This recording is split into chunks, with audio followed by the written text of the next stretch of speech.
in James Roguski's 12 Reasons to Stop the Treaty, number 12 is censorship. So let's just talk about censorship to finish off the programme today. Of course, we'll start off with Julian Assange and his court case going on yesterday. It's continuing today. Yesterday, defence lawyers were arguing that there's no evidence anyone had been harmed as a result of what WikiLeaks had done. They cited some case law talking about or suggesting that prosecuting a journalist for doing what he did was unprecedented and so on. But they were focusing quite. This is, by the way, on screen at the moment is some of the people that were there this morning or yesterday. I think this was yesterday.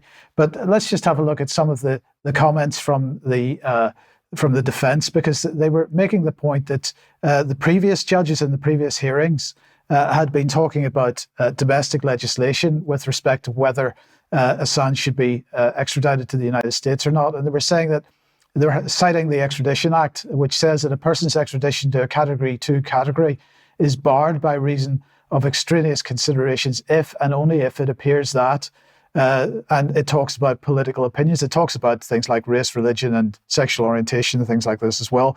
But it refers to political opinions. It doesn't refer to political offences as such, which is what he is being accused of. And it also goes on to talk about if he might be prejudiced at his trial or punished, detained, or restricted in his personal liberty by reason of his political opinions.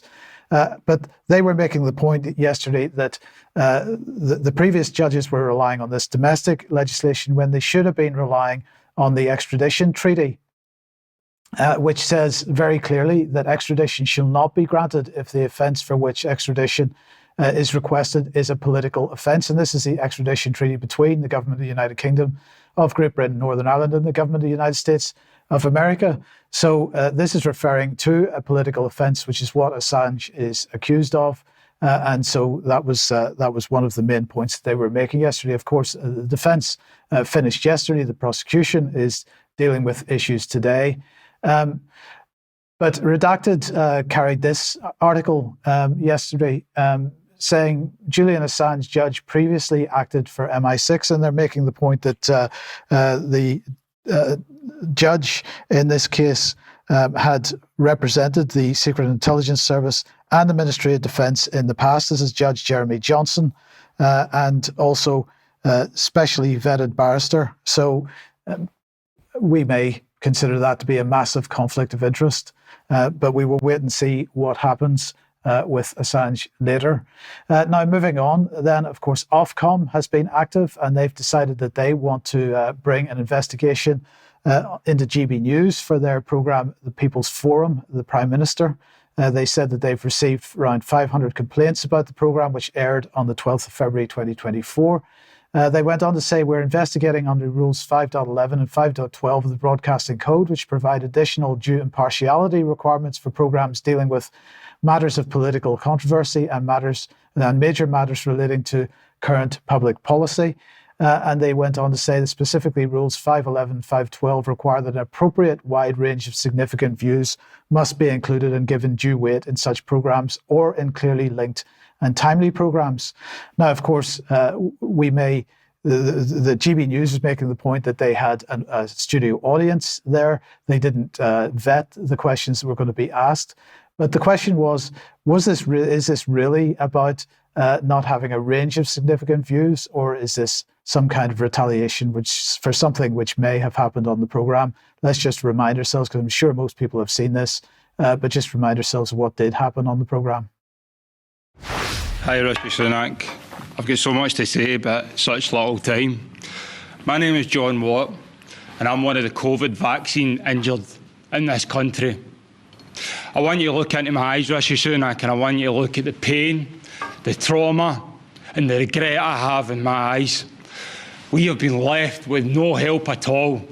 Not only am I in here that's vaccine injured, there's another man over there whose life's been ruined by that COVID-19 vaccine. I know people who have lost legs, amputations. I know people with heart conditions like myself, Rishi Sunak. Why have I had to set up a support group in Scotland to look after the people that have been affected by that COVID-19 vaccine? So again, I'm sure people will make up their own minds about what the real problem with that programme was. And then finally, just to end with this, because the UK has announced the new UK-Australia Cooperation in Online Safety and Security Memorandum of Understanding. This is all about making sure that we deal with disinformation and misinformation appropriately. Let's just have a look at a little bit of the text. Both participants, that's the UK and Australia, will share best practice and deepen collaboration on countering misinformation and disinformation, which they say is a threat to our democracies and social cohesion. Both participants will develop and promote evidence-based online media and digital literacy initiatives for all user groups, particularly underserved communities and groups most at risk of harm in response to online harms, including misinformation and disinformation.